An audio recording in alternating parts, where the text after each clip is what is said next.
అన్న. నమస్తే అన్న. అన్న మీ పేరన్న? నా పేరు నాగులు మీరా అన్న. నాగులు మీరా గారు ఏం చేస్తుంటారన్న? నేను బైక్ మెకానిక్ అన్న. Bike mechanic. అన్న ఏంటన్నా మరి జగన్మోహన్ రెడ్డి గారి 5 ఏళ్ల పాలన, ఒక్క ఛాన్స్ అంటూ అధికారంలోకి వచ్చిన జగన్మోహన్ రెడ్డి 5 ఏళ్లలో ప్రజలకు ఇచ్చిన మాట నిలబెట్టుకొని మంచిగా పరిపాలించారని మీరు అనుకుంటున్నారు? అవునన్న, మంచిగా ప్రతి ఒక్కటి బాగుంది అన్న.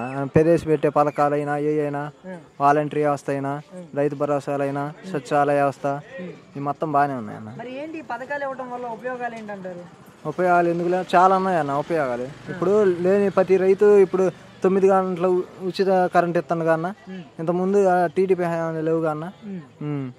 మరి పథకాలే కదా ప్రజలకు కావాల్సింది, మేము అధికారంలోకి వస్తే వీటికంటే అదనంగా పథకాలు ఇస్తామనేసి అన్న 14 సంవత్సరాలు ముఖ్యమంత్రికి చేసి ఉన్నప్పుడే ఏమి ఇయ్యలేదన్న.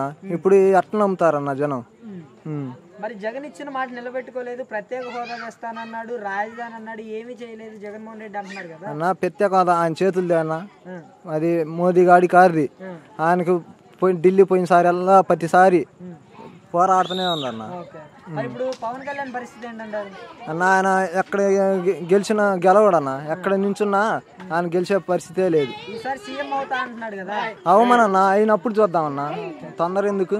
మరి ఫైనల్ గా జగన్మోహన్ రెడ్డి గారికి 170 స్థానాల్లో ఎన్ని స్థానాల దాకా రావచ్చు? 170, 175 వస్తాయి. 175 వస్తాయంట.